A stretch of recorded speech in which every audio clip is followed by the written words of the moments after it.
এবার একটা তাবিজের বইতে দেখলাম লেখা আছে নকশা করে, মাঝখানে এটা অমুকের নকশা, সূরা ফাতিহার নকশা লিখে লিখে চারপাশে ঘর করে লিখেছে ইয়া হামান, ইয়া ফিরাউন, ইয়া ইবলিস, ইয়া আজরাইল, ইয়া দারদাইল, ইয়া মিকাইল।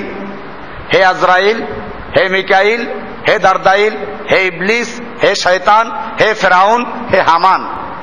এটা আপনাদের তাবিজের যত বই আছে, বাইতুল মোকাররমে এখন খোলা বিক্রি করে তাবিজের বই, যে কোনো বই কিনে নিয়ে আসেন। আমাকে এখানে একজন মুসল্লি আছে বোধহয়, এখনো খুব ভালো মুসল্লি, সবসময় তাবলিগে পড়ে থাকেন, আলহামদুলিল্লাহ ভালো লোক। উনি বুঝতে পারেন না একটা তাবিজের বই দেখালেন আমাকে, আমলের বই, তাবিজের বই না, তা কিছু তাবিজ আছে, এই বইটা কোনো সমস্যা নাই মনে হয়। আমি উল্টাই দেখাইলাম তাকে যে এই যে তাবিজে লেখা আছে ইয়া হামান, ইয়া ফেরাউন, ইয়া নমরুদ, ইয়া আজরাইল, ইয়া মিকাইল, ইয়া দরদাইল, এইটা কি? লোকটা যেহেতু বুঝদার মানুষ, বুঝতে পারলেন। তো যেহেতু তাবিজের বই এই শয়তানের কাছে সাহায্য চাওয়া ছাড়া কোন তাবিজ হইতেই পারে না। তাবিজের বই মানি হচ্ছে কোরআনকে বিকৃত করা, কুফরি কালাম করা। বিকৃত দুই রকম হয়, একটা উল্টে পাল্টাই লেখা, আর একটা হচ্ছে যারা সবচেয়ে জঘন্য, সূক্ষ্ম জঘন্য কাজ, তা হচ্ছে কোরআনের সূরার পরিবর্তে নম্বর দিয়ে নকশা তৈরি করা। দেখেন না, অনেকে বিসমিল্লাহ লেখার পরিবর্তে কি লেখে? 786 লেখে। এটা কি? এজন্যই আল্লাহ রাসূল সাল্লাল্লাহু আলাইহি ওয়াসাল্লাম পরিষ্কার বলেছেন, মান আল্লাকা তামিমাতান, যে ব্যক্তি তাবিজ ঝুলায়, ফাকাদ আশরাকা বিল্লাহি, সে ব্যক্তি আল্লাহর সঙ্গে শিরিক করলো। এই হাদিস মেশকাতেও আছে, যেটা সারা বাংলাদেশের কওমি আলিয়া সব মাদ্রাসায় পড়ায়। দেওবন্দি বলেন, আলিয়া বলেন, সরকারি দরকারি সব মাদ্রাসায় পড়ানো হয়। বাবুর রুকা, ঝাড়ফুকের একটা অধ্যায় আছে, সেখানে হাদিসটা আছে, মুসনাদে আহমদে আছে, যে ব্যক্তি তাবিজ ঝুলায় সে আল্লাহর সঙ্গে শিরিক করলো। বলে তো এই হাদিস দ্বারা পড়ায় পড়ে তারাও তো তাবিজ লেখে। এটা আমি সব সময় বলে থাকি, ঠিকই পড়ে হাদিস। আমার দেশের মানুষেরা যখন হাদিস পড়ে, অনেক বড় বড় শাইখুল হাদিস বলেন, আলেম বলেন, পড়াবার সময় তারা একটা গ্লাস লাগাইয়ে দেয়, রঙিন চশমা।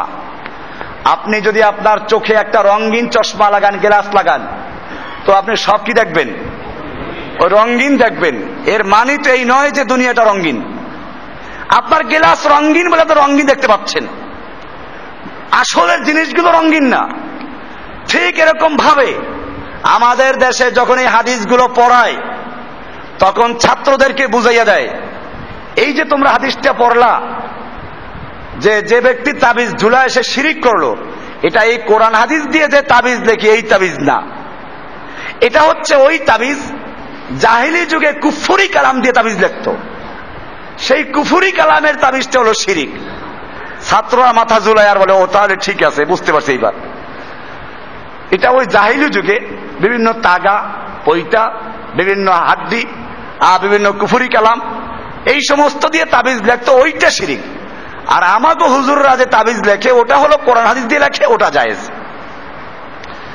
এই একটা বুঝ দিল, বাস জীবনের স্তরে তাকে পঙ্গু করে দিল, একটা রঙিন গ্লাস বানাই দিল। এখন ও নিজেও গিয়ে তাবিজ লেখে। ভাইরা আমার, আল্লাহর রাসূল সাল্লাল্লাহু আলাইহি ওয়াসাল্লাম এরকম কোনো খাস করে দেন নাই। দ্বিতীয় নাম্বার বিষয় হচ্ছে, যারা কোরআন দিয়ে তাবিজ লেখার দাবি করে, আপনারা অনুগ্রহ করে তাদের বইগুলো চেক করেন, সেইখানে কোরআনের আয়াত নাকি নকশা। কোরআনের আয়াতের পরিবর্তে নকশা লেখা আছে। এরকম ভাবে কোরআনের আয়াতকে উল্টে পাল্টা করে লেখা আছে। সূরা ফাতিহা এরকম লেখা, এরকম লেখা, এরকম লেখা, কোনাকুনি লেখা। কারণ উল্টা পাল্টা করে না লেখলে পরে কুফরি কালাম হয় না।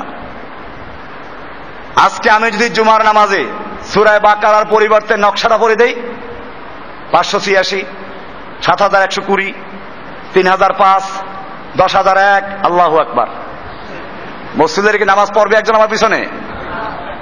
কারণ কি? আমি তো সূরা বাকারা নকশা পড়েছি।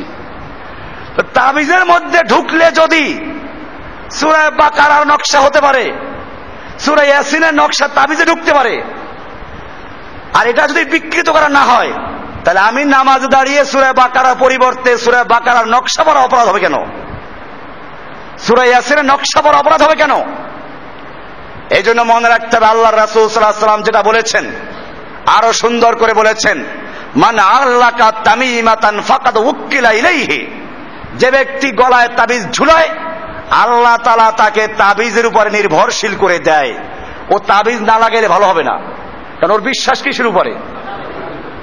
এই জন্য দেখবেন যাদের এই সমস্ত তাবিজ ঝুলাবার অভ্যাস, এরা তাবিজ লাগাইলে ভালো থাকে, না লাগাইলে ওদের বিপদে ধরে, কারণ শয়তানগুলোকে চেপে ধরে। আর যারা তাওহীদবাদী, এই সমস্ত যারা বিশ্বাস করে না, ঘৃণা করে, বর্জন করে, এরা যেই রাস্তা দিয়ে চলে সেই রাস্তায় শয়তান ঢোকে না। হাদিসে বলা আছে ওমর ইবনে খাত্তাব যে রাস্তা দিয়ে চলতেন শয়তান ওই রাস্তা দিয়ে চলতো না।